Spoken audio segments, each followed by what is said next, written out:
and Alan There we go. It's coming live now. Awesome. Cool.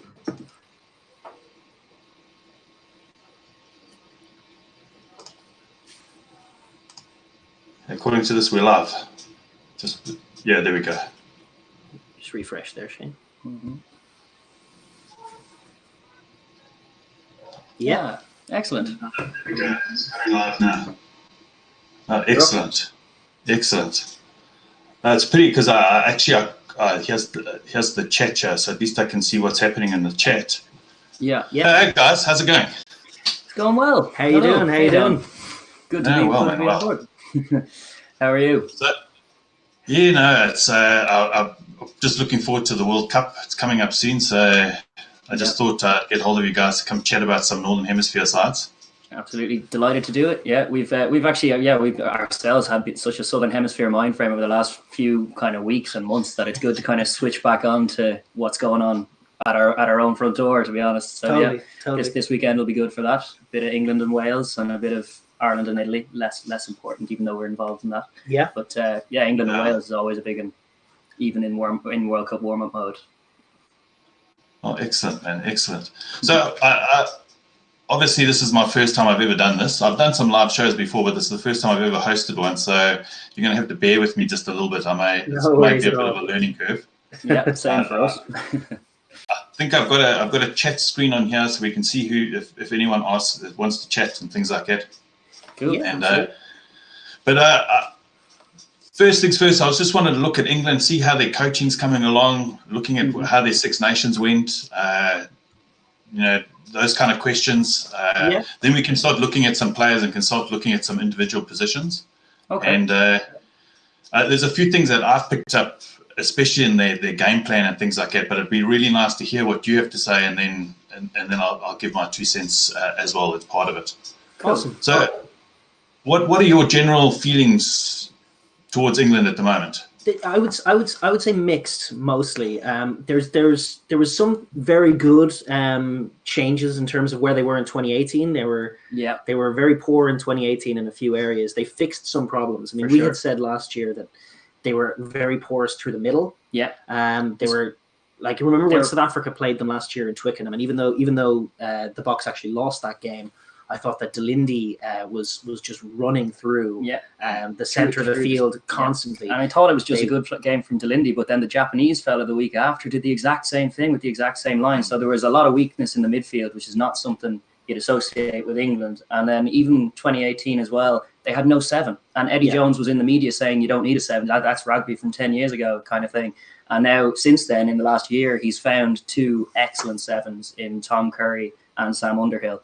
Who both made real strides in the last year. And now what was one of the fundamental weaknesses of his team 2 years ago is not there anymore. Indeed. And likewise, in the centre, he's found a good combination that can be both brutally physical and subtle in attack and is quite sturdy in the middle of the park. So they're not conceding those same massive yards that they were shipping in the midfield. Yeah. So overall, I think if you're looking at their Six Nations, obviously not perfect. Yeah.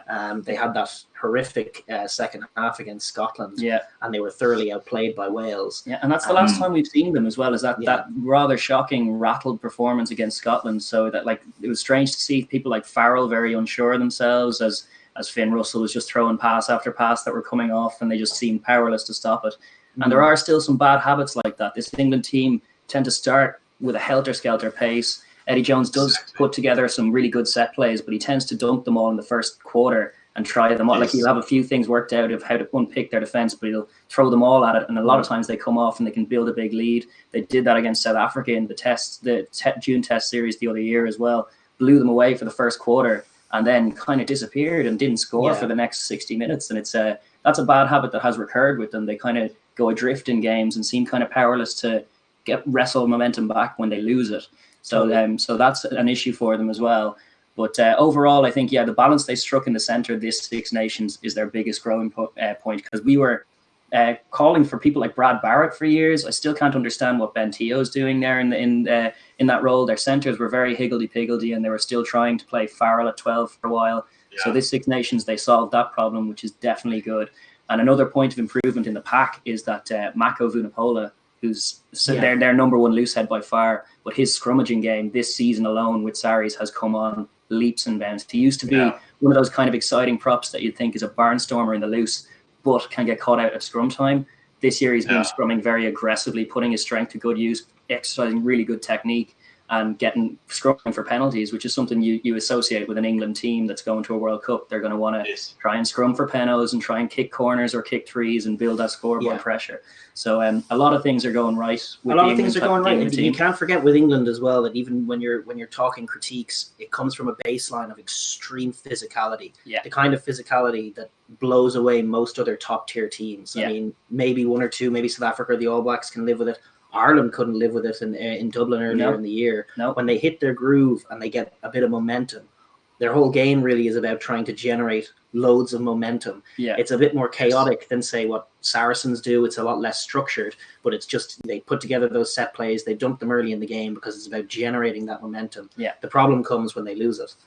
And you saw that with the Wales performance, which was the game for the Six Nations, and it was a deciding kind of contest. And Wales just came ready for that physical battle, knocked them back in a few contacts, and really locked them off their stride. And it was a very upset-looking England team that weren't executing kind of attacking kicks off go forward ball that were all coming off. And when it goes well, it looks irresistible. When you see like just they're winning collision, and then Farrell or Slade from 13, right foot, left foot, but you can peg it in behind. Johnny May is excellent at finishing those chances. So one of the best finishing wingers out there. In the as world. Good as anyone. For sure. Overall, I think they have a game plan in mind. They want to play with speed. All of their halfbacks, no matter who they pick a halfback tends to give them quick service off good go forward balls. So they try to get wide quickly, be dominant in the collision, and target where there's space. And they don't mind just putting it on the boot. They don't mind going through the hands to do that. They're pretty versatile when they're going forward and when they have ball in hand. And they're one of those teams that, like, once they believe they're better than you, if they get one or two scores and get on top of you, that serves them really well. They play their best stuff when they believe they're above the team that are facing them. It's only when that kind of gets brought into doubt that their whole game goes into flux. And you saw that a little bit with Scotland in the first half. They were convinced that they were better than Scotland in Twickenham and therefore blew them away. And then Scotland got a few plays off, and suddenly that doubt came in, and they just were powerless to stop it. While they're on the pitch, they're very slow to adjust when things change. So there's good and bad. One thing we would say, which we have been saying as a broad critique, is that England and South Africa both have the biggest playing pool. Pretty much, if you're excluding France in this conversation, but England and the Springboks have similar problems, similar headaches, because they just have loads of players playing all over the world. So you have to have eyes on all of them to decide who's your best squad. It's a tough ask to assemble them all. So there's always questions of omissions, and there's always people who feel certain combinations are better than others. This England team, I feel like, and Eddie Jones has got a few things wrong in selection with this squad for the World Cup, particularly the notable omissions. Alex Good at fullback, who's been stellar for Saracens. He's been European Player of the Year. And I was saying, I can't remember the last time someone won European Player of the Year and didn't make the squad for their country. That seems just baffling to me. It must be something that Eddie Jones just has in mind, that he's not going to use Alex Good, which it seems baffling. And then similarly, Cipriani as backup 10 was Premiership Player of the Year this year and is also not in the squad. In fact, and like little Marcus Smith, who's a fine talent, but he's 19 years old and he's from Harlequins. He's in the squad. It seems a bit strange. So he's definitely omitting some players. There are some things being got wrong, and it's almost hard to tell. It's almost hard to tell. Any England could turn up, but it feels like they're weaker than they could be. Definitely. I just think with not having Cipriani there, I think he was instrumental in that third victory over the Springboks last year. Because he just brings something different off the bench, and exactly, with Owen Farrell.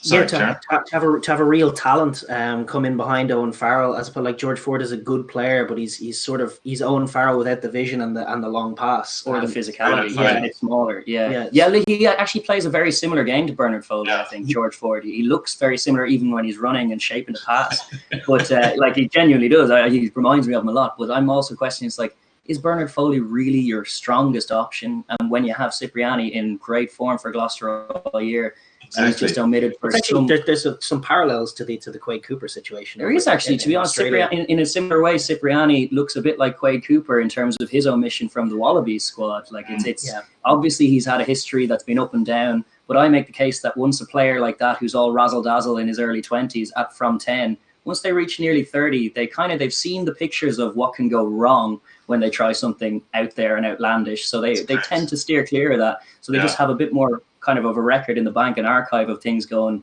wrong when they try something haphazard, but they do have all the skills, all the bag of tricks that they can pull out, which means you can just change a game. Whereas I like things like that. I think they still want to be able to bring in Ford and keep Farrell on the pitch. They haven't fully abandoned the idea of that Ford Farrell axis, which I really strongly think they should, because it's just not a very English way of playing the game to not have go forward in the 12 channel. The other thing is that as long as they have Slade at 13, they don't need to do that. They need a big, robust 12. And Manu Tuolagi gives them that. But just like Farrell, if Tuolagi goes down, there isn't a whole lot in behind. No, so if their full starting 15 can stay fit, they have as good a squad as anybody, certainly capable of winning a World Cup. But if one or two of those key men fall, they are in a bit of trouble, and they needn't be, because they do have depth that isn't going to be in the squad. That's kind of our main point. Like they could, and you do sometimes see it. Like everyone always worries about what if Farrell goes down, what if Sexton goes down, what if Pollard goes down. But there's a lot. Sometimes these World Cups go where they just don't go down, and they actually stay and keep going throughout. So you don't know. But you do want to have contingencies in place that are kind of up to standard, and things like omitting the Premiership Player of the Year, who's also a world-beating 10. Seems like a baffling thing to do to yourself, and just shooting yourself in the foot, because you do have such a wealth of talent to pick from. Conversely, like I think actually Rassie, with the similar task in South Africa, is getting a lot of that right. I can really think of, like, we watch a lot of European rugby. We were delighted to see people like Marcel Coetzee get included for the Springboks, even though he's not really close to contention because Khaleesi's to come back, but he's had a great season for Ulster, and Rassie was watching that, so bring him in. So it's hard to even cite one or two omissions from the world of rugby in the Springbok case, whereas with England, you can point to a few positions where they're weaker than they really need to be, because they could have just picked the right players for the right job. Okay. No, I agree with a hell of a lot what you're saying there. So especially, I found England exactly the same as you. They throw everything in the first 30 minutes. And then something just happens, and they score some amazing tries, and they create the space. They do everything right, and then suddenly, I don't know, Mario Toji or something like that, he decides to have a brain fart or something like that, and can happen. It seems kind of penalty or something. It happens, and they just seem to switch off. And it's, unlike New Zealand, who can change their game plan halfway through a half, I just don't think England have that same. I don't know who their leaders on the pitch who adjust them on the fly is. In theory, it's Farrell, but like we were seeing in that Scotland game, Farrell kind of wide-eyed and powerless to do anything about things. I would say that it's more of a structural thing. It's what they're trying to create this flow state with Eddie Jones and England in terms of how they're approaching the game, like what they had against Ireland. It's implement those strike plays and enter that flow state, which is incredible to watch, where they're just winning every collision. And you're seeing like world-class locks in the case of like James Ryan and Devon Toner just get bounced off tackles, and you're just not bringing them down. But when they lose that flow state, they can go out of shape. And by contrast, like you see Owen Farrell playing for Saracens, and when Saracens things go wrong for Saracens, like in the first half of the Champions Cup final against many of the same players, the Leinster players, those Irish boys, they calmed it down. They stuck to their structures. They had something more to fall back on. And I feel like that really isn't there with England. Face play or something. Exactly. And it doesn't have to be the 10 who steps up. The fact that Alex Good is on the pitch for Sarries means that he can play a role that takes the pressure off Farrell too. But a lot of times you can just go tighter, trust their physicality. They just seem more capable of adjusting on the fly. Whereas with Eddie Jones' side in England, it means that like sometimes they lose their way just before half time, and then they get into the sheds, have a rethink. Eddie Jones can point them in a different direction. They can come out and start a bit stronger. But if they lose momentum in the second half, it's very rare that you see them get it back before the final whistle. They seem very, very slow to adjust to the changing momentum on the pitch. And it seems to take getting them into the sheds to have a discussion about it and have a game plan prepped before they actually execute, which is not a great sign of versatility in your team, to be honest. You want to see a bit more kind of stoicism in the face of adversity. And you also, the other bad habit that comes from that is they go long periods of play without scoring. They do rack up serious scores in short amounts of time, but then they can start a game with 3 tries in 10 minutes and then spend the next 65 minutes not scoring a try.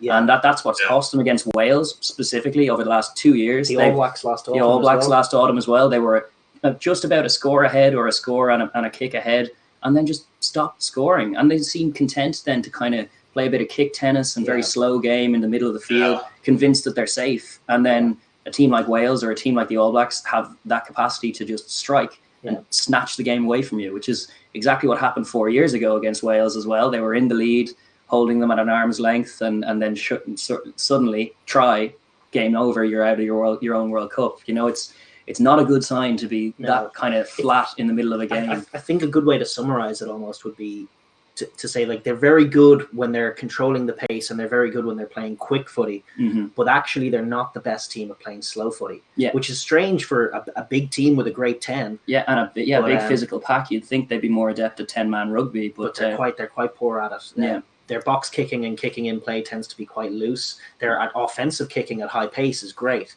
but their actual, whenever the play slows down, they stop really being very effective. It's true. I see. I've got a comment here from John F. that says Eddie Jones tends to pick players that suit the game plan he has in mind, rather than picking the best players.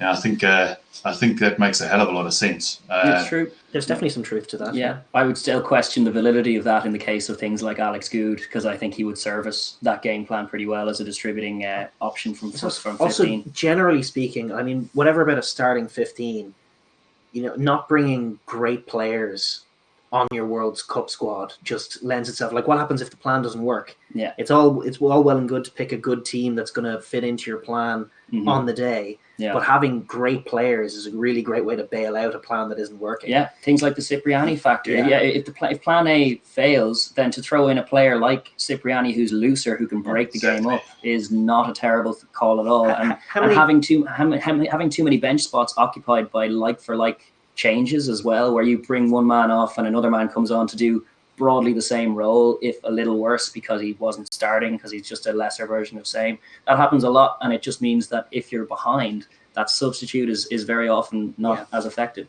Like, how many times have you seen everything be going wrong for New Zealand? It looks like they're going to get beaten, and then Beauden Barrett just does something amazing. Yeah. There's such value in having those great players in your squad, and England do have those guys. Yeah.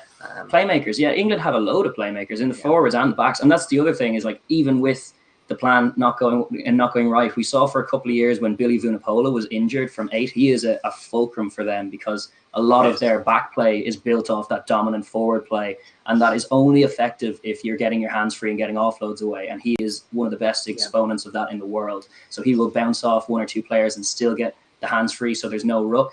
That's exactly the kind of ball that Farrell loves working with, be it an attacking kick or an attacking set of some kind. He performs a similar kind of role for England that Leone Nakarawa would for Fiji, only he's actually more physical. Yeah, he's bigger and stronger. So when he was out for a couple of years, which was a couple of years ago, we kind of saw Eddie Jones's system kind of stagger and stall, and those were the worst Six Nations that he's had in his England campaign when Billy wasn't playing at 8, and they were trying all kinds of different things, but it was just the system they had in mind was very much focused on having a number 8 who can get over the gain line and get the hands free, and they weren't quite getting that off. Yeah. So they're really going to hope that he stays fit, because there are a few key men for him, like any other squad. Despite the depth that England have, there are a few key men to Eddie Jones's game plan that really can't go down. Farrell is one of them, especially with Cipriani not there, but Billy Vunipola definitely another. Yeah, and I would say Mako Vunipola another, to be honest. Mako, Lucien, 100%.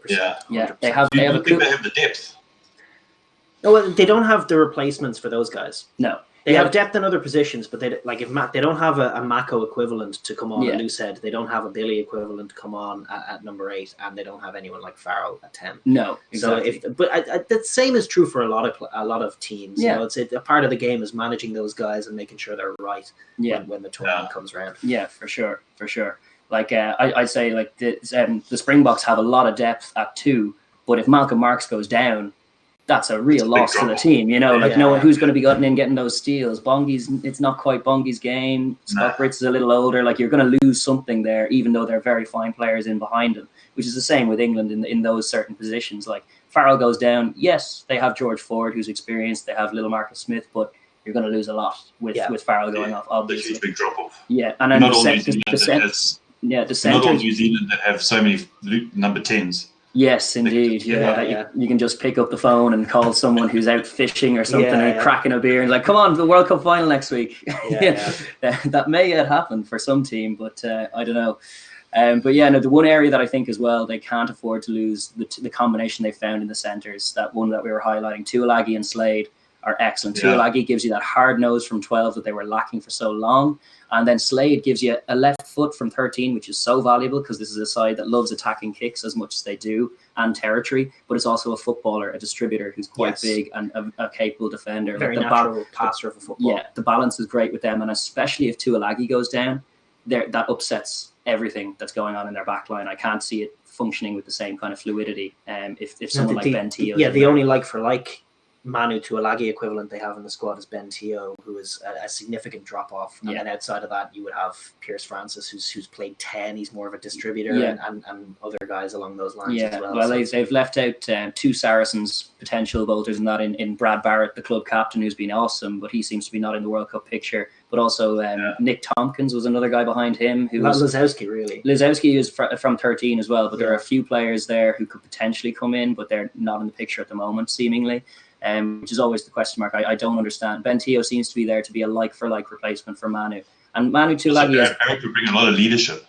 Yeah, exactly. Yeah, and one of, I think, arguably the best defender in World Rugby from 12. Yeah. One of. Yeah. He's definitely up there. I'd say himself, Henshaw, are two world-class exponents of defending from the 12 channel and leading a defence from the 12 jersey, which is exactly what they need. Because before that, they were using a lot of quirky things, like Farrell in the 12 jersey, which he's very game for it. Like Farrell is actually a very, very world-class defender from 10.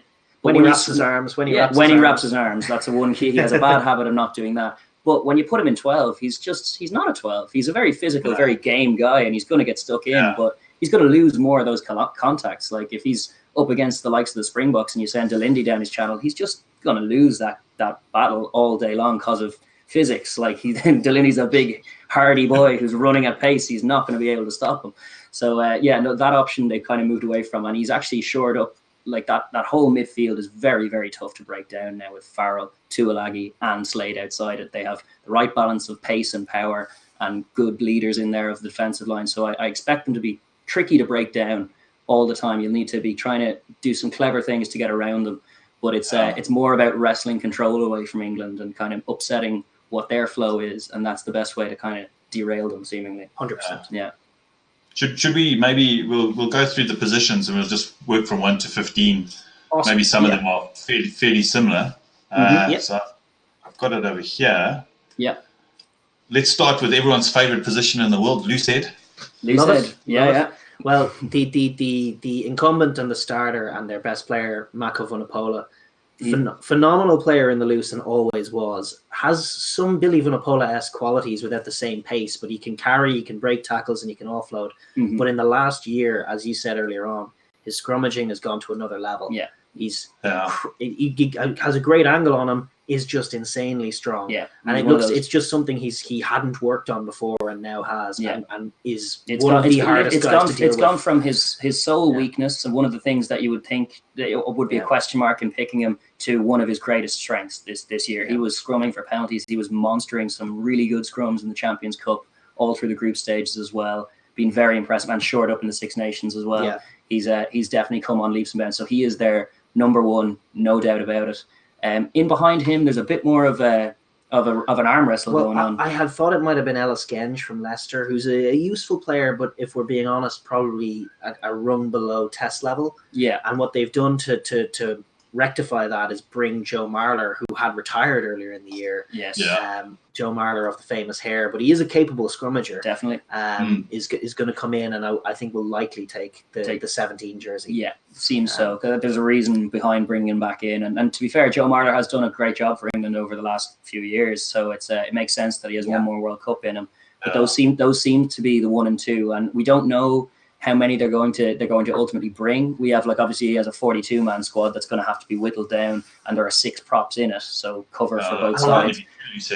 I'd say 2 loose heads seems to be the prevailing thought for most teams as well, because tight head just seems to be a bit more attritional these days potentially as well. So they're kind of calculating the risk of who's going to go down or who's more likely. Most teams are just bringing 5. Well, I think with Mecca, I think they can stand up to most. I think he can stand up to almost any tight head in the world. So maybe only Type Furlong and Owen Franks might maybe give him a little bit of a go. And yet in the Champions Cup final, Mako had no issues at all with Tyke Furlong. Yeah. Keane Ely gave him a little trouble on the other side, but Furlong was just blown away again. Furlong's another very strong lad who hasn't always been the most technical scrummager as well. So there's a potential for shape and kind of angle to get the better of Furlong just because he's quite a big, stocky dude. You can get under him. And Mako was demonstrating that in the final, much to our chagrin as Leinster fans. But he's awesome. He's definitely nailed on. And you're right in saying Ellis Genge has been in the conversation over the last year, but I think he's probably losing out to Joe Marler in that loose head position in the battle so far. All the World Cup warm-ups are still to come. If Marler, also considering that both props have to play, so at 60 minutes your second prop has to come up with the same intensity and the same skill. So you can't have a drop off. Yeah, and that's kind of a risk with Joe Marler because he is not a young guy. So if you're picking two loose heads and you bring Joe Marler, you're basically saying he's going to have to play every game. And he's going to have to get at least 20 minutes. And if you're not giving him some 60-minute shifts, you're going to be asking Mako to perhaps do too much work. Yeah, and then by the time we get to quarterfinals, Mako may not be the force that he was. So that's just an equation that comes with picking a 31-man squad. Yeah, it's true. That's kind of our take on it. They're pretty straightforward in terms of looking at the loose heads for my mind. I think it's a very clear hierarchy in terms of where England are at, and they do have in Mako a world-class loose head as well, who'd be game enough to challenge anyone on his day. Okay, now let's move on to the next one, number twos. Number twos. Now this is a bit more interesting, I think. There's a few conversations that can go in here. They currently have 4 in their 42-man squad. That's Cowan-Dickey, who's gone excellently for Exeter. Luke Cowan-Dickey. He's very mobile, solid operator from the line-out. Deceptively quick guy. One of those guys who he looks stocky, so you don't cover him. But if he's in the wide channel, you give him 1 or 2 yards, he can take an outside line and get around. So he's useful in the loose. And Exeter as well are quite a set-piece team, so their line-out drill is normally pretty solid. Actually, one thing I would say for pretty much all of England's hookers is they tend to be very excellent line-out throwers. Not as shaky as you see from other countries. The other one, and the incumbent, Jamie George, who is an awesome player. A very English mold of hooker. He's very physical. Short, stocky, but he's useful in the loose. He doesn't just kind of drop on the ground or flop around the ruck. He will carry into players. And fans might remember his try that he scored for the Lions against the All Blacks in 2017. He's that kind of player. He can break tackles. Very useful ball carrier, and has a reputation as quite a tough scrummager from hooker as well. Quite a tough guy to deal with. Definitely, he adds a lot of weight in there. There's a lot of different hookers around the world are you see different shapes and sizes these days. And Luke Cowan-Dickey is definitely a more squat kind of guy. Would get you a lower scrum than the likes of Jamie George, but George does add an extra weight to that front row that is very useful for England, to be honest, when they want to scrum aggressively. Jamie George is definitely the spearhead. I was looking at Marks. I think Marks is over 6 foot, so he's quite there you go. But is Jamie George a Dane Coles? That's... No. Well, nobody's a Dane Coles. There's that. Dane Coles is an out half. That's it. Dane Coles is just an out half and happens to play it too. But you can bring him on and he'll put players into space all day. No, he's not quite the same player. Definitely doesn't have the same passing game. But he can pass a football. But he can pass a football. I would say even Cody Taylor probably has a slightly better spin pass off the left hand for one thing than Jamie George. But then that doesn't tend to be his role within the England team as much as the England team use their hookers slightly differently from the way New Zealand use their hookers. They don't tend to be. I have to say, Cody Taylor is probably, for me, the best hooker in the world. I think so at the moment. Dane Coles brings something special, but just from pure skill level as a number 2, I think I really like him. It's sort of a tough conversation because I think you've 3 candidates and they're all elite in different areas. I mean, Dane Coles is elite because he's like a distributor.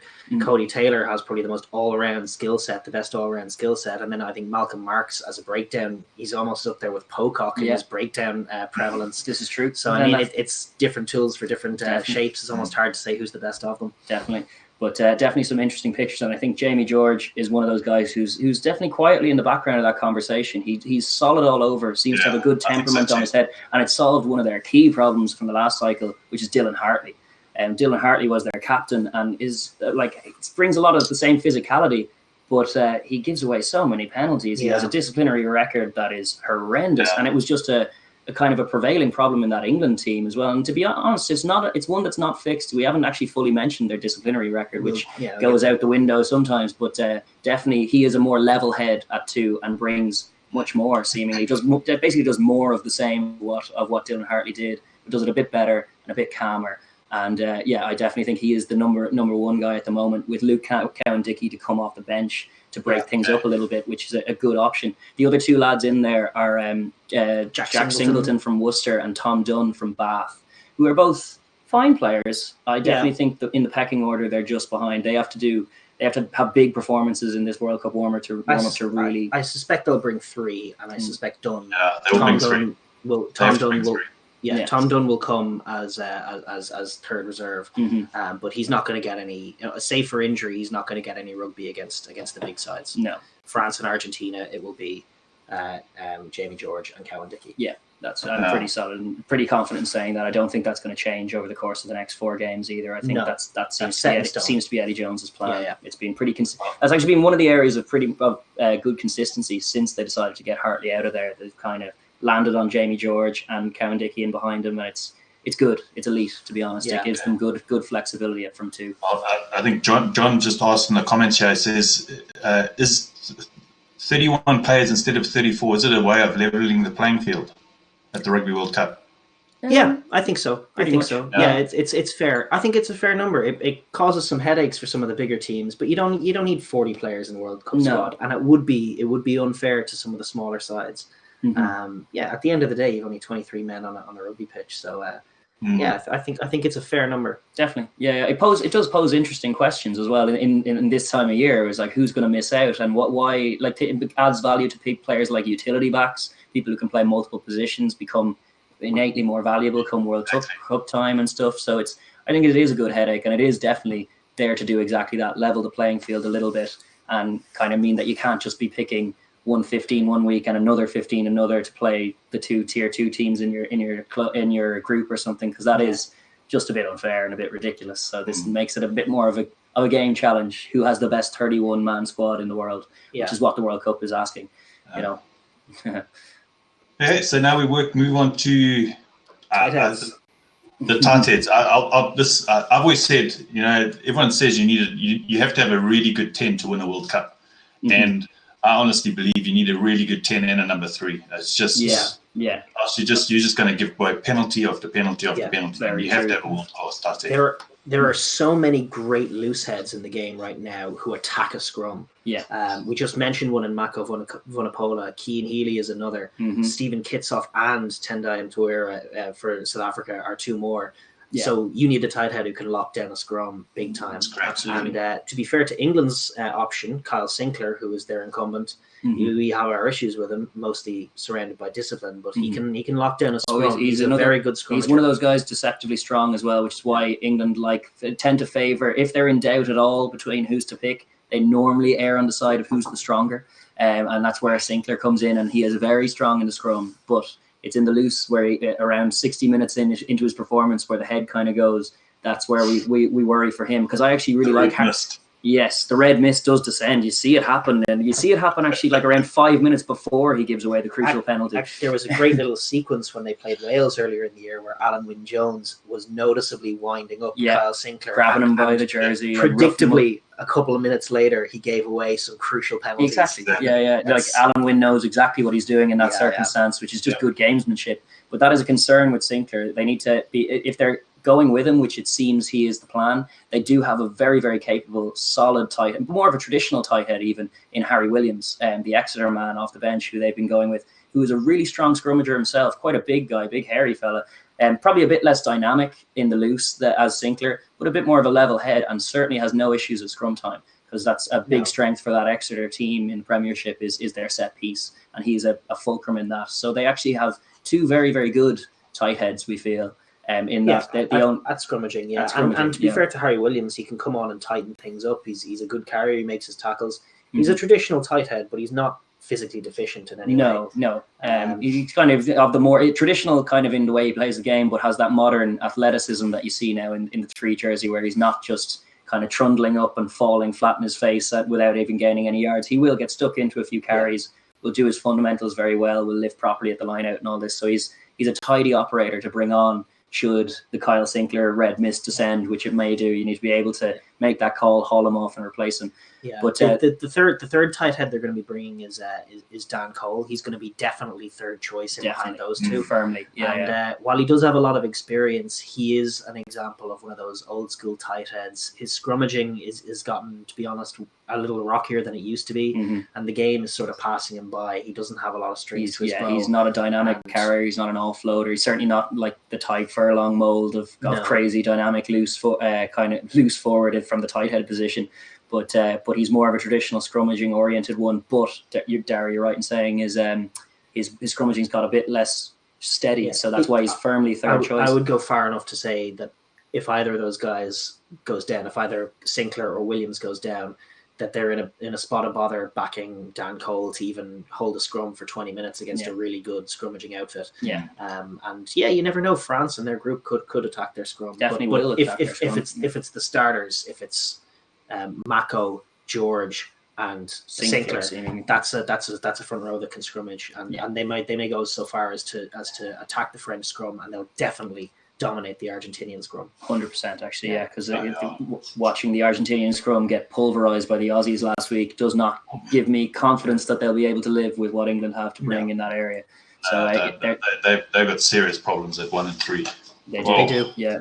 It's making me doubt their capacity to get anything off, because like France have been all at sea for this last World Cup cycle, but that's never really a read on France. They could just turn up and make a click, and they have been much better this year, and Toulouse have been better. So there's challenges in that group, and England's scrum is definitely going to be tested by that French side. And I think those, if their starters stay fit, they're capable of dealing with it. Dan Cole is probably going to be the fifth prop to come, I would say, as a tight head cover. But he is definitely a drop off, and that's where they start to get problems. But their first two choices for tight head are actually solid operators, both. Yeah, I think if I look at, I know South Africa's third prop tight head is Trevor, and I know he plays. He can play loose head and tight head. And I think the same with Angus Tauva from New Zealand. He's also played on both sides, so I think he'll also be the third tight head. Yeah, it's rare to see someone be so good at playing both loose head and tight head. Generally, the versatile guys struggle at tight head. But Trevor Onyekanya was very good the other week. So, that's a useful thing for the Springboks to have a utility prop in that kind of way. It's not a very common commodity in top tier rugby at all. You normally see specialists in that area because it's just got so challenging. Like to be a loose head at a top level like that is a whole separate skill and has so much nuance to it. And it tends to be props who aren't like in their early 20s, they're in their late 20s to early 30s, who've seen some stuff and are very, very strong that can lock down a scrum on either side. So, that's a useful thing for South Africa to have. England definitely don't quite have that utility with their fifth choice in Dan Cole. But their first four kind of props are very solid operators, top tier level props who can, if they stay fit, could take them the distance. They certainly won't be lacking in that area. Okay. Yeah. Now we go into the tall timber. Yes, the Rose, and what timber it is for England, and how these guys. I think that Charlie Ewells is in the squad. They have 5 locks currently in the squad, but I think that the 4 that they're going to bring, any one of them could make it into most tier 1 teams. To be honest with you, Joe Launchbury, Maro Itoje, George Cruz, and Courtney Laws. There's not a lot of weakness there. There's a lot of physical strength. Yeah, and even Ewells, who who's been left out by that reckoning, the 5th guy in their squad at the moment, he's another huge man, very, very physical carrier. And that's the other reason that I'm not worried about their props in terms of the scrummaging, is that engine room that they have, no matter what combination of locks they pick, is bringing some heft to that scrum as well. So they have a powerful scrummaging game and quite a good line-out game as well. The thing about it is they can make errors in combinations sometimes, like Cruz and Itoje play together at Saracens and have a very effective line-out.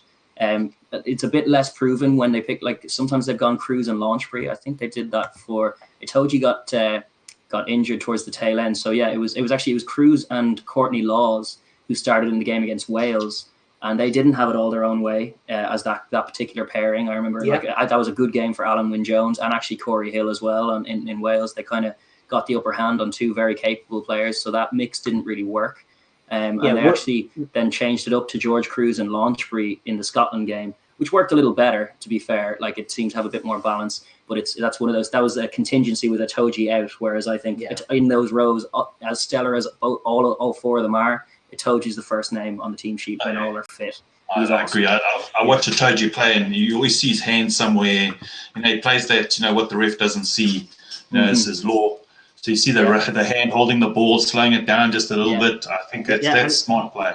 He's a very smart guy. He's a very smart guy. Compared to the likes of Courtney Laws, who's as physical and does try to get stuck in the same way, he is nowhere near as subtle. And Courtney Laws can go, similar to what we were saying about Sinclair, can give away some sloppy penalties and can ride high when he's trying to chop an out half in half, which is something he likes to try and do. But he can sometimes ride high and give away just sloppy penalties, whereas Itoje is one of those guys who, even if he's quiet for protracted periods of the game, his engine is such, he has such a fitness to him that in the last 60 minutes of a game, or the last 10 minutes of a game, he can suddenly burst into life and come up with play after play and get wrestle balls out of mauls. You've touched on the crucial point about Itoje, and it's a point that just separates world-class players from everybody else. And the reason why Itoje is so great is because he will come up with big plays and big moments from nowhere. Stuff you can't coach. He's just going to come in and make a giant steal. He's going to hit a dead ruck and turn a ball over, or he's going to bust through a few tackles and set up a try. He's going to smash a big ball carrier and dislodge the ball. He's done that a lot over the last season. He has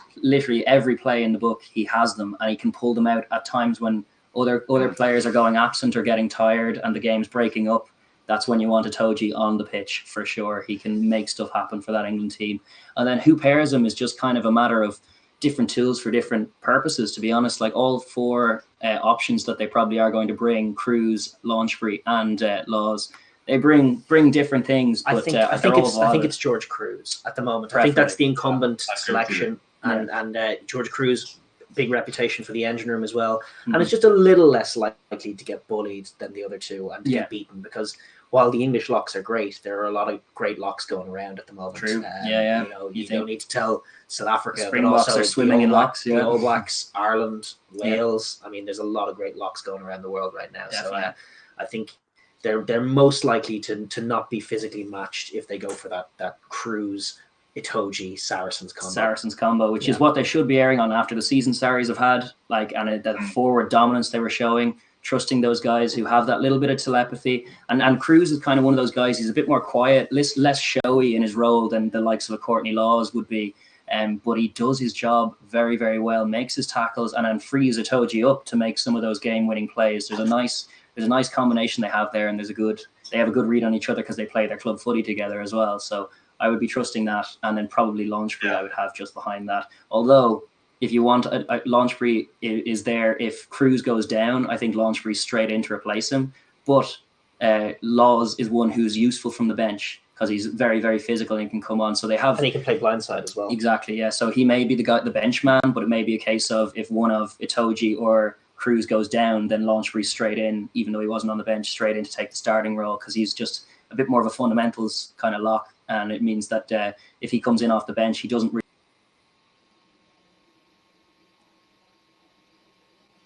looks like guys have disappeared. I wonder why. I just have to wait for them to come through. But I see some guys in the comments. Obviously, Paul Boys and Paul Jim. Obviously, Paul's just down the road from me, and that's our interschools. And I must admit, that's a seriously big game that happens here in this country. I just want to try to copy this link for these guys again, just in case. I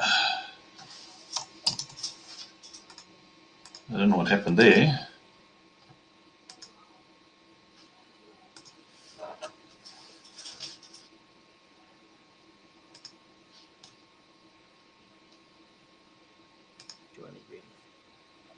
We're back. I don't know what happened there.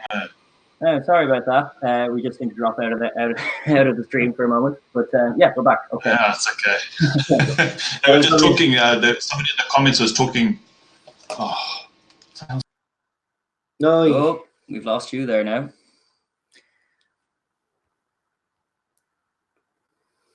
Well, oh man, we got some comments in the stream. Yeah. The referees.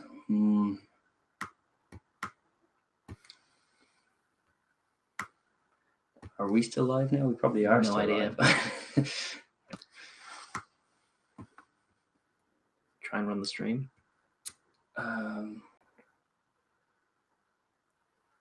Yeah, we're still live. We definitely are.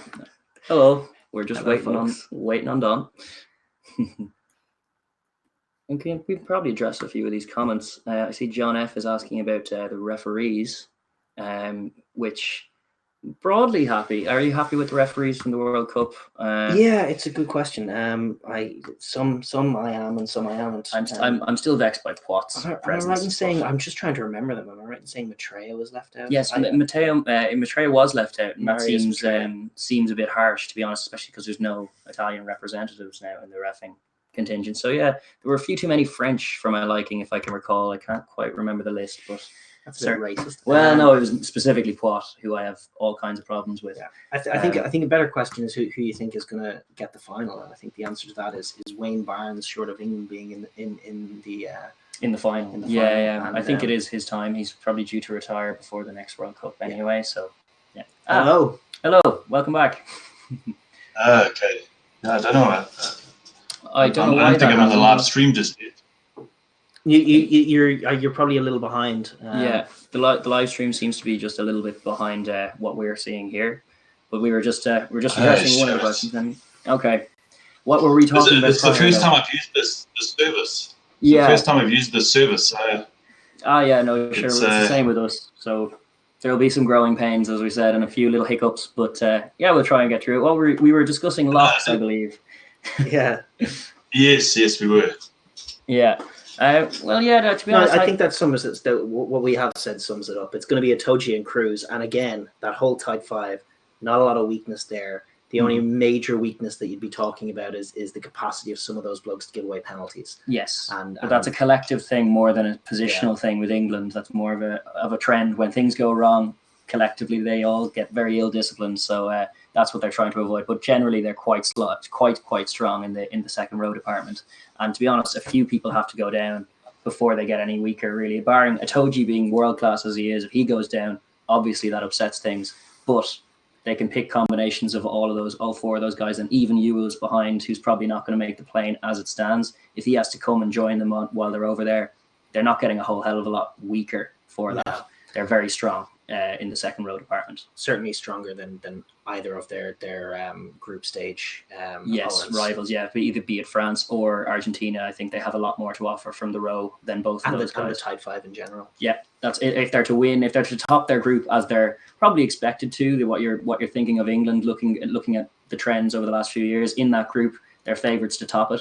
If they are to do it, it will be a story of their tight five being too much to handle for anyone else, and it'll be the quarterfinals at least before they meet a kind of a match that can go toe to toe with them. Yeah, probably.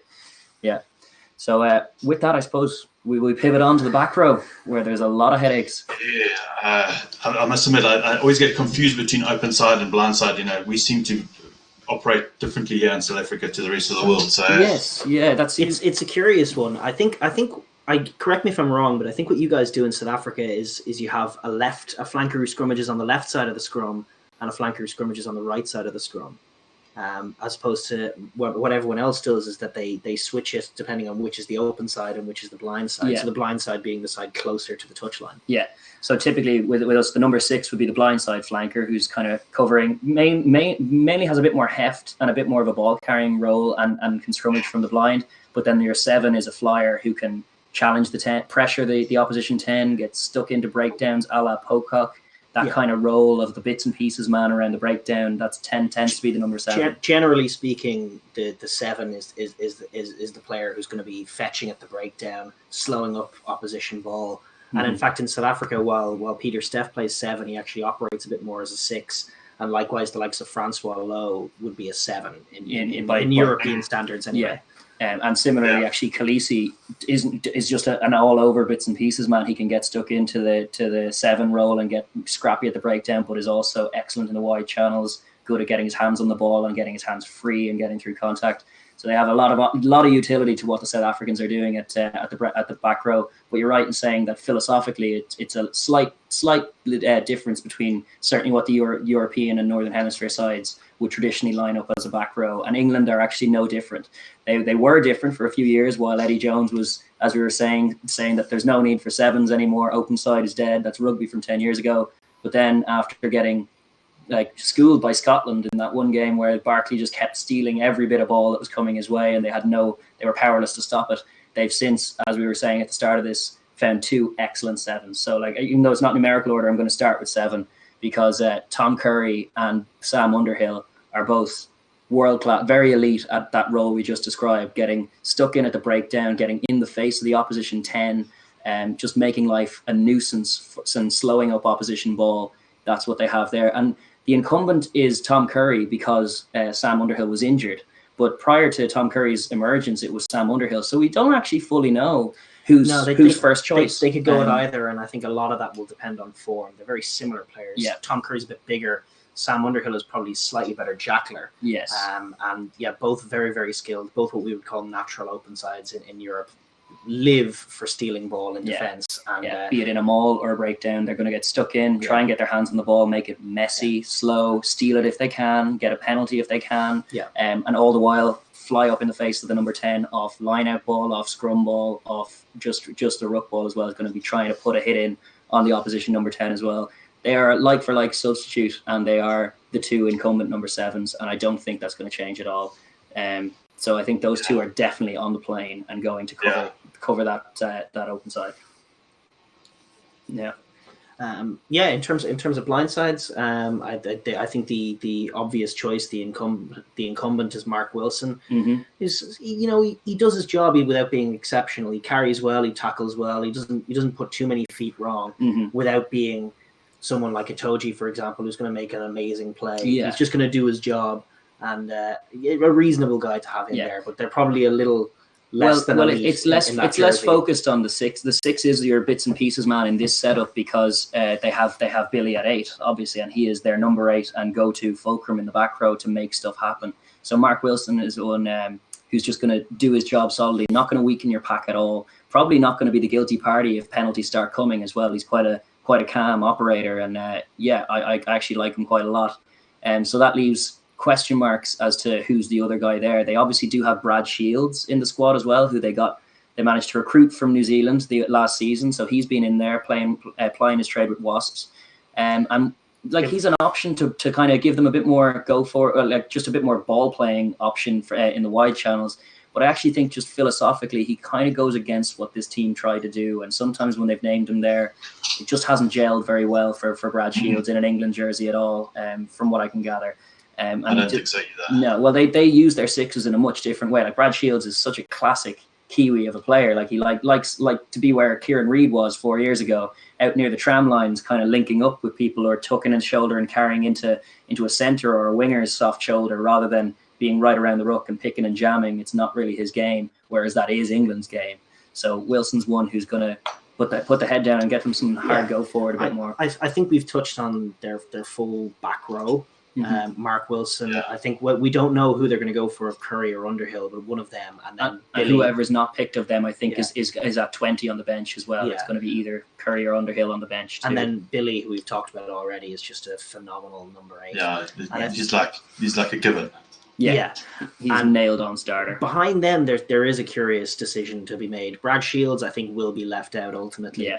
And then they're going to bring maybe 1 or 2 of Ludlam and Dombrand, who are 2 young guys, both number 6s really, and decent players. They've had good seasons, which is what prospects. Trust them in there. Yeah, they're good carriers of the ball, quite fast, athletic. I think we're likely to see 1 or both of them this week against Wales. Those are 2 guys who could play their way onto the plane in these warm-ups. Yeah. Those are 2 guys for whom these warm-ups are actually pretty important. Definitely. Ludlam and Dombrand could make their way into the squad. Yeah. But as things stand, the back row that we said is going to be their back row. Yeah, for sure. They're pretty saddled in that front. But yeah, I don't know the answer as to who's going to be chosen between Ludlam and Dombrand. They both bring slightly different things. They're kind of broadly just out and out 6s who are going to be there to kind of do their job.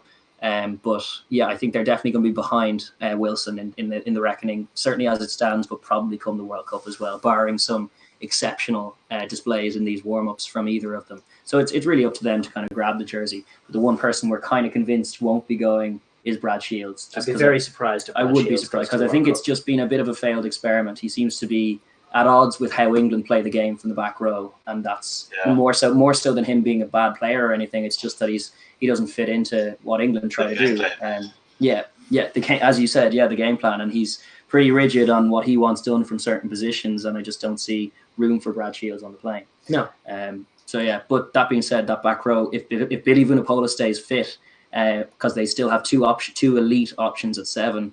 The fulcrum is Billy Vunipola. If they can keep him fit for the duration, they have a world-class back row that can really get some stuff going and get some go forward and get the ball, their hands free, generate quick ball. And we all know that out wide, they're very, very good at executing when they're winning contacts and getting quick ball. Yeah. And that's what their game plan's all about.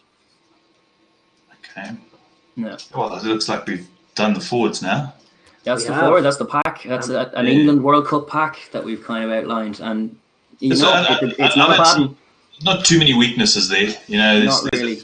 I would say discipline is the big. Discipline is the one weakness collectively, and it's not. You can't even cite too many individuals, barring Kyle Sinclair, who has a bad habit of being the one guy who does it. But it's more of a team issue, and it goes back to what we were saying at the start of the stream about when they lose momentum, they struggle to get it back, and one of the symptoms of that is that they collectively just give away really poor, sloppy penalties that play themselves out of games.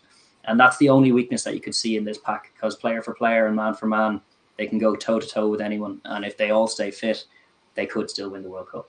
And especially at World Cup, the 3 points is you win a game. So totally. Yeah, exactly. So let's move across to the backs. Let's talk about the halfbacks next. Yeah, absolutely. So the incumbent and the guy who's been there for the last few years with him is Ben Youngs. We all know Ben Youngs. He's a nippy, quick kind of guy. And to be honest, they're all kind of a similar mold. They use the ball very quickly. They want to get it into Farrell's hands. Once they've won the collision, they want to get it away from the ruck pretty much ASAP. They don't tend to linger that long unless they're doing a box kick set or whatever. But Ben Youngs is the current incumbent. But he potentially could be played out of a jersey by Ben Spencer, the Sarries man, who has been omitted from the squad for this week's clash with Wales, but he's still in the broader squad. And he's one who he burst on the scene this year with Sarries, and he took Richard Wigglesworth's jersey off him. Apropos of Wigglesworth didn't have a dip in form. It's just this guy Spencer has overtaken him and does everything that he does just a little better and a little faster and a little bit more physically. One of the things that Ben Spencer brings that's going to be very useful for England is a similar attacking style pass to almost an Aaron Smith style pass. He puts the ball out in front of people. His passes can move very quickly. Yeah. And all-around game is very solid as well as box kicking is great. And I think he's likely the best scrum half they have. I think he is, and I think that'll become clearer over the course of these World Cup warm-up games. But I kind of expect him to take Ben Youngs' jersey off him and have Ben Youngs there as the guy who can come off the bench. Yeah. The other guy in the squad is Willie Hines, a Gloucester man, another quick kind of nippy scrum half. He's probably a rung below in terms of the level, and people were giving out about his is what used to be Danny Kerr's jersey is now with him and with Willie Hines. And to be fair, Hines is probably a better box kicker than him, brings a lot of the same things in terms of ball in hand and his quick speed of thought and speed of action, but is probably a little looser than both Spencer and Youngs. So I think those two will ultimately be, whichever combination they go starting and substitute, they'll be the first choice halfbacks for sure. It's just whether Spencer can wrestle Young's jersey off him or not in the time that he has. Agreed. I think Spencer's the man as well. If he can maintain some of that European form, they've got a very capable scrum half and another guy who's going to play quick attacking footy. Bring those big forwards onto the ball, have them run into collisions on their own terms, and that's exactly what England want. So I as well as serving Farrell very well, sticking with another Saracens true line, which is what we kind of want for this team based on all form and in the Champions Cup. Like even Exeter, the second best team in that comp, were nowhere in Champions Cup time. It was only Sarries that were properly elite, and their halfbacks were no different. So I think, Ben Spencer has been there all season. He'll probably get a few run-outs in the lead up to the World Cup, but I'd expect him to be the starting 9 come when they're facing France or something. I think he'll probably have wrestled. Certainly, I'd like to see it, but Ben Youngs could still, with some good form, Ben Youngs. Well, this is it. It's a like for like kind of change. Like Ben Youngs doesn't weaken them too much, and their scrummies are there to do very specific things, which is just keep the ball going quickly. When they're at their best, they're going quickly away from ruck after ruck after ruck, and it'll be depending on how effective they are at clean out time because they've sometimes, when they get ahead of themselves, been ineffective at their offensive breakdown and resourcing that. So there's room for slowing it up on the opposition's front side. But the scrummy, without any of that, the scrum half will be there to try and get it away from that ruck as quickly as possible. 1 and 2 second rucks is the maximum they're looking for in their multi-phase, and they want to try and speed and power and precision then find the space. The other use for their scrummies is they exit with their scrummies. They do box kick, and both scrum halves are. Just cover the camera.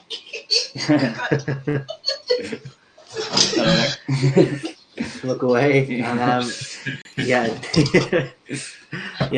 exit with their scrummies, and they do it with box kicks, and neither are exceptional, but neither are weak in that department. True. And one thing they've actually improved on over this Six Nations, one thing they planned for with the Ireland game, is that their wingers, all of their winger options, have got much better at receiving high balls, and they tend to target that area. So they will be exiting through a box kick from either Ben Youngs or Spencer, and they have wingers that are capable of getting up and competing for it as well. So it's pretty good percentage play for them to exit that way, at least. But they do have options that way as well. Like we were saying with Slade out in the 13 channel, they can whip it 2 passes wider and kick exit a slightly different way, mix it up. But primarily at the start of the tournament, for sure, you'll be seeing a lot of simple sets, teeing up box kicking exits, which is what you're expecting from most of the top tier anyway, to be honest. Yeah. Okay. Now we go to number 10, first 5, or whoever you are in the world that's got a different name.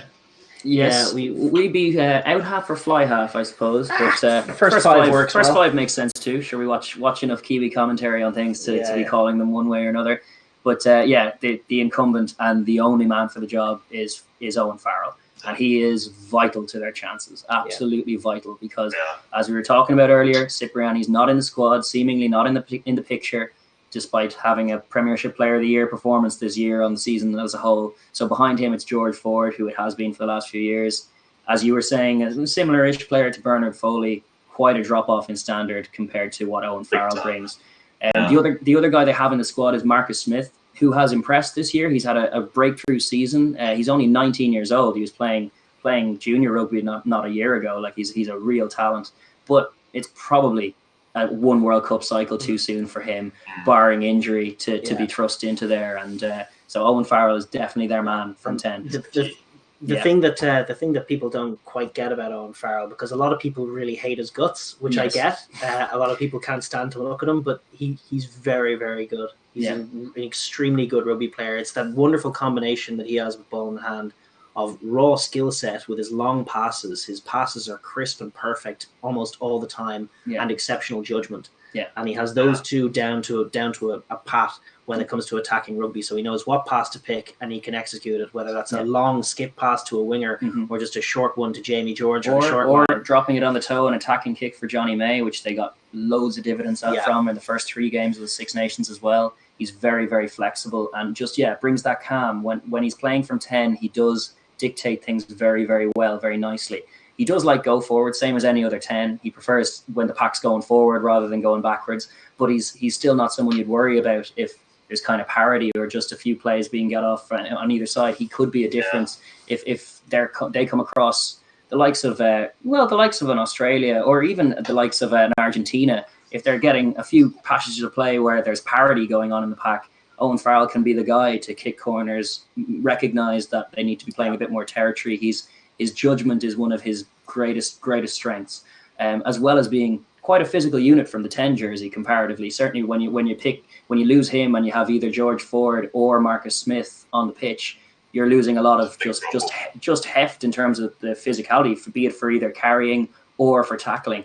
And one of the things is, because he's that physical and he's played 12 a little bit, he's a threat. He's constant. You have to watch him because he can carry through a gap as well. Whereas when George Ford's on the pitch, they have a tendency to get a little deep, a little lateral, because no one fully believes that George Ford's going to try and run into like Delindy or any of these big centres who are marking him. He's probably just going to ship it on. Owen Farrell is a legitimate carrying option anytime he gets the ball. So he just commits defenders and makes you have to sit down a bit. And then, as Dara says, he has excellent wide passes off either hand to find where the space is, and he can drop it on the toe either. And he is world class. Can't sing the praises highly enough of him. He needs to stay fit if they're going to make it all the way to the World Cup final and beyond, Owen Farrell will be on the pitch for that. More than anybody else, they won't win the World Cup without Farrell. Yeah, take that to the bank. 100%. Yeah, I think probably more than any other team, the drop off is that much that when Farrell goes down, they're no longer elite in the 10 jersey. Whereas when he's on, he's arguably the best in the world at the 10 jersey. He's one off for sure in the conversation. Yeah. Well, I think South Africa's drop off from Pollard is quite immense. Is considerable, but I actually think their system like Pollard, when Villy is on the pitch for South Africa, his responsibility as a 10 is a little bit. He's freed up to kind of carry into contact a bit more because there's someone behind him who can get their hands on the ball and play that playmaking role. Farrell is definitely in the England more so than in the Saris setup. In the England setup, Farrell is the fulcrum for the back line to work, and he needs to be on his feet dictating play. That said, you're 100% right. The drop off from Pollard is immense. Pollard is another guy who needs to stay fit. Similarly, if the Springboks are going to win the World Cup, Pollard will be fit and will be there as they lift him the trophy. To be frank, because I don't see Yankees steering you through a difficult semi-final. To be honest. There we go. Now across to the centre pairing. I tend to look at centres and pairs. Yeah. Totally. I find it's a combination kind of thing. It's just like a Ryan Crotty's really good with a good Jack Goodhue, and so.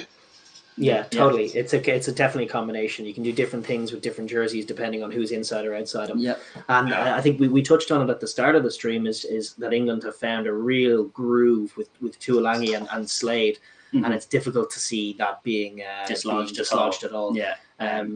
They were, like you were right in saying there it is a combination, and England have been kind of a bit in this World Cup cycle. They've been up and down with their centres. They've obviously brought Ben Teo in a few times. They've tried with Ford and Farrell at 10 and 12, which is what we associate with a bit more of an Australian influence, where you see like Curtly Beale has filled that role, where you have a 12 who's more distributing than a hard-nosed kind of line. Whereas with England, philosophically, it feels like it makes most sense to have a big unit at 12 leading the defence, being strong, being immovable in that centre, and just giving you go forward to allow your 10 Farrell to pick the pass, either put him in space or pull it out back for your wider men. But they found a really good combination. And the thing about Slade, who is a lovely footballer himself, he has a beautiful left foot on him, but is also an excellent eye for a gap. Quite physical, kind of a similar build to our own Gary Ringrose, quite a wiry 13, but deceptively strong. Like he'll make his tackles and he'll cover the space very quickly to shut down that outside, which is what you need in the 13 channel. He's an out and out 13 now, but he has played 10 and he still has some of that distribution game to him. Yeah. So a very valuable player at 13. Absolutely. Yeah. Be it for his left peg, which gives you that bit of flexibility on exit, or his passing game to get those wide men, which is really where a lot of their danger is. They like to get their wingers into the game and get them into good space where they can execute tries, be that through kick or pass. And Slade is one who gives them that option. With the depth in behind them is where we run into some challenges. Yeah, they have a few options in the squad as is. Ben Teo, obviously we've touched on. He's the like for like. He'll probably come on the World Cup squad. He'll be on the plane. I think he'll be back up for Manu at this point. Yeah, he seems part of the plan. But he's a more limited footballer. Yeah, and likewise, I think if you're looking at a like for like behind Slade, it could be Pierce Francis, but he's more of a 10/12. It's more likely maybe Jonathan Joseph. I'm looking at here, who's a Bath man. He's played in that jersey in this World Cup cycle as well. He was there at the last World Cup. He was there in the last World Cup as well. He was the holder of the jersey. He's a very fine footballer, guy who's very tough to stop going forward. He's like an elusive runner, I suppose. But he probably is a little bit softer in terms of his defensive duties than someone like Slade. He's been questionable in that area, and certainly the times that they've had him outside Ford and Farrell, that's the time they've looked the weakest through the middle, is with that combination there. Yeah. So it's a drop off. That we were, before the Six Nations coming, we were panning England and Eddie Jones for saying they're not getting their centres right, and we were bemoaning the lack of as we were saying, Brad Barrett, who's club captain at Saris and defends very well from there. Still don't know why he's not in the conversation, but he's not. So seemingly we're going to have to discount him. Double winning captain, lifted both Europe and domestic trophies. He is a very, very good defender at 12. and they're missing him. The other squad player they have is Marchant from Quins, who probably won't get a look in. Probably not. So yeah, it's looking sparse outside of that starting pair, which is very good. It's pretty sparse in behind, and if either of those guys goes down, or even when they're rotating their squad, leaving one of those guys out, there's a drop off. They're weaker for it. For sure. Yeah. The right balance is with their number one and number two choices, but behind that, they don't even know seemingly who's going to take it in, who they're going to take on the plane, other than presumably Ben Teo, because he's been part of their part of Eddie Jones's plan, and he is more of a like for like with Tuilagi, except like Tuilagi gets his hands free through contact and gets the ball away. The ball dies with Ben Teo is my main issue with him. Like he played with Leinster for 2 seasons, which were the worst 2 seasons of Leinster rugby ever, and he is like, despite doing nothing wrong, he'll just stay in the 12 or 13 channel and just carry short all day long and will not execute the pass when it's on. So that's an issue with your centres. You need to have them, even if they're built like a Lau Mape or something who's more of a carrier, you still need them to be able to tip it on, and when it's not on for them, be able to not die with the ball. And Ben Teo is definitely one who dies with the ball. Joseph is one who does have like a bit of distribution in him. He can link with the wide channels. Going forward, he's good. It's only when on the other side of the ball that I do have genuine concerns with Jonathan Joseph, and we've seen issues with him throughout. Actually, Scotland tore them apart with him on the pitch a few times as well. Executed some good plays to isolate his channel and put set moves where he's just not covering the right man. So their first 2 are definitely nailed on. Behind that, it's a bit of an arm wrestle between players who are really not of the same quality, and a bunch of combinations that are largely untested. So it seems like there's plan A and there's no plan behind plan A when it comes to England centres that we've seen so far. Yeah, apart from maybe they've got a lot more depth in their forwards than their backs. Definitely. Yeah. Well, this is it. Like they seem to be omitting good options, like Jack Lazowski. Or Alex Lazowski. Jack, what am I saying? Alex Lazowski has been awesome and is another like for like kind of trade from 13. Has a boot on him, has played 10 before, would be a good replacement for Slade, but he's not in the squad and we don't know why. Yeah, Brad Barrett and Alex Lazowski would slot in nicely behind their starting 2, but neither of them are in the squad. And that's where you start to see the grating issues in Eddie Jones's selection policy and really stop seeing the logic to it. Yeah, this is it. Like the pack, broadly speaking, as we went through it, picks itself, and the first choice backline of this squad picks itself as well. But behind it, there seems to be a mess of players who I just don't know the role they have there, and there are so many notable omissions. From the 10 jersey, we had Cipriani. In the centres, we have Brad Barrett. Even Tompkins, the other Sarries academy guy who's behind Brad Barrett, is an awesome player and another guy who's had a bolter of a season. He could have been there, but he's not. And then similarly, Lazowski. All three of them Sarries, all 3 of them double medalists, awesome for their club and not represented at country level. So that's where our issues lie with this England side broadly, really. But yeah, the starting centres, we know them. We do. Yes. Yeah. Now we move across to the well, let's look at the back 3, because a lot of teams employ the pendulum at the back. So let's treat the back 3 as because nowadays you used to always have specialist wingers, but now you've got specialist wingers who are fullbacks, and and England have looked at that area before. They do like to have players who can field high balls. They don't like to be vertically challenged in the back line very often. Ask your man, what guy's playing NFL now? Christian Wade, excellent player for Wasps for years. Never got a look in for England at test level because he's a bit small. He's a slight winger, could score, was electrifyingly fast and can beat a man very quickly. But like the likes of Cheslin Colby, despite his great season, would not be getting a look in the England squad. I don't know. Like Jack, philosophically, they just don't err on that side. There's some truth to that, but Jack Noel is a wee man, and he's in the squad. He's a wee man, but he's a physical man. Yeah, and he's kind of Jack Noel is one who probably will get the start because Eddie Jones likes him, and he's a similar mold of player. Like we have a lot of them in Ireland as well. Like in Leinster, there's players like Ferg McFadden or Dave Carney from the wing who aren't really out and out finishers. Like you look at them and they're certainly not like Nkosi or Mapimpi or this kind of player. But what they are is basically like little alternate flankers out wide. They're very physical. They make big hits. They tend to step in. They rarely take the outside on because they don't have out and out pace. But they do have a physical hard nose, and they're good for defending. They literally make their last tackles when they come. And Jack Noel is one of them.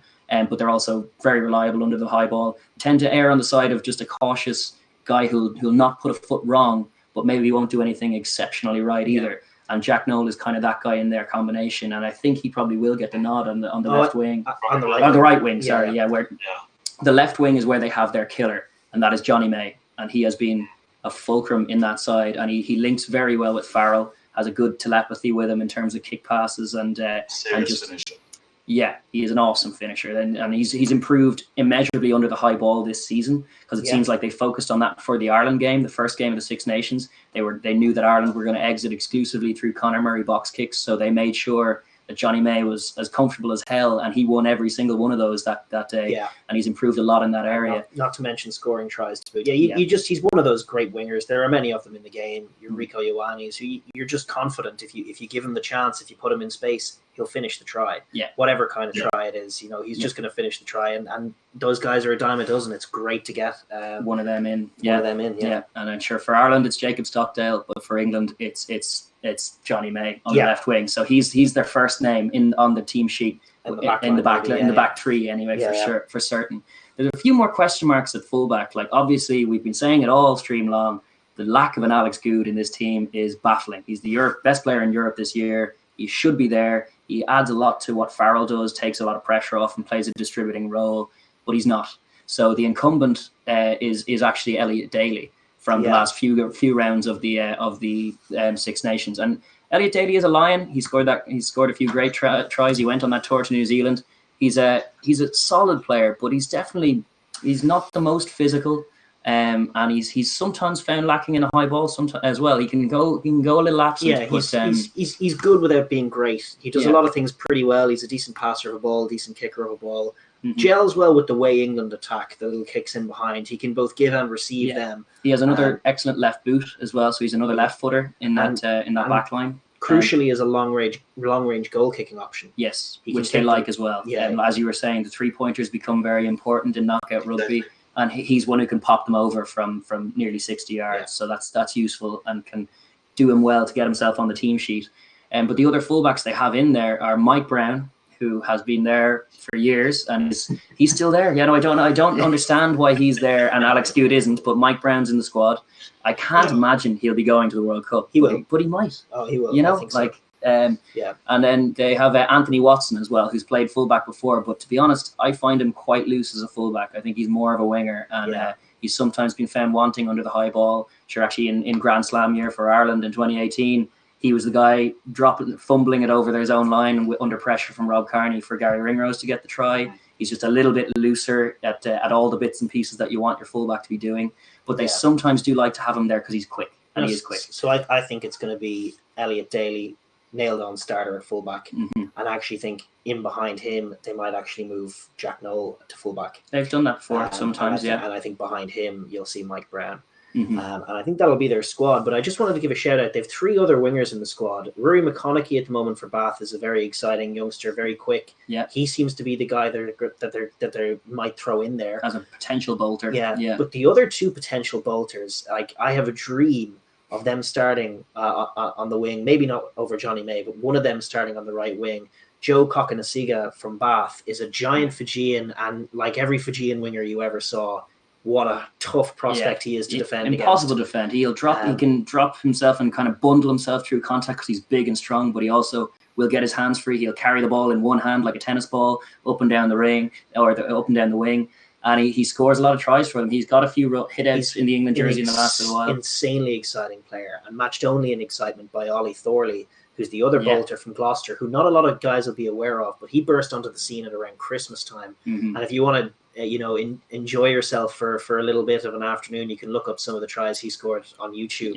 He's an insane talent, really quick, surprisingly strong and robust, and finds tries from open space. So I would love to see Kokonasiga and Ollie Thorley make the World Cup squad and get a run out. But I'm just not sure if Eddie's going to. Well, this is the thing. Like, philosophically, it's very interesting how they ignore form a lot of the time. And Eddie Jones does have it. He has his systems. Like, Mike Brown's in there because he's been there before, and Eddie Jones kind of trusts him to do the role that he wants his fullback to do. But that's ignoring the wonderful form of Alex Good. And then similarly, Ollie Thorley has had a great season, the kind of season that Nehe Milner-Skudder had 4 years ago for the Hurricanes. Yeah. And then he was so good that the All Blacks are very, very good for this. When they see a winger in World Cup year lighting it up, they're like, throw him in, see if he can do it at test level, chuck him in. Whereas England and Ireland and Wales to an extent as well are a bit more reticent to acknowledge form, especially in a finisher like a winger. They value caps a bit more. They do value caps a bit more. So people like Mike Brown will be more likely to get the nod than Ollie Thorley, even though form-wise, Ollie Thorley has been lighting it up and should be getting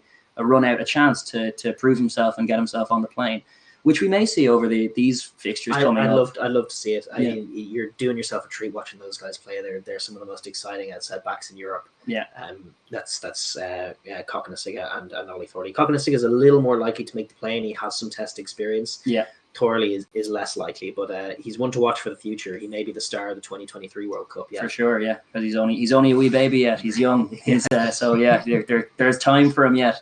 But it's just unfortunate that they probably will be a little bit out of the reckoning. McConaughey's another one who's probably closer to the reckoning as well, who's exciting. Like, they do have good wingers. Definitely, this back three, you can pick a few combinations that are still very good.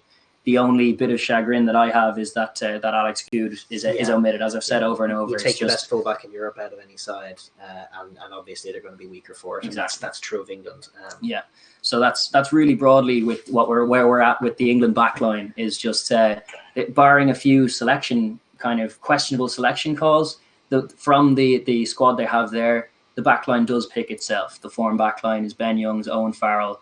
Ben Spencer, I would say. Ben Spencer, Owen Farrell is what I meant to say. Sarri's a halfbacks, and then Tuilagi and Slade in the centres, and then probably the incumbents they have are Elliot Daly at fullback with Johnny May on the left wing, and at the moment Jack Noel, I think, on the right. Oh, I think so. But that's open for debate and up for grabs, really. So that's what these warm-up games are going to be about. Is it going to be a Cokanasiga brace or hat trick in one of these games? Could see him kind of shoehorn his way into that 14 jersey. But that's really the one that's up for grabs, is the 14 jersey. The 11 is definitely Johnny May. And based on who they picked, the 15 is probably Although if someone busts into the 14 jersey, Jack Noel could move to fullback. You could see that happen either. Yeah, but for the most part, those are the incumbents, and that's what I would expect to line out against Argentina and France at World Cup time. Yeah.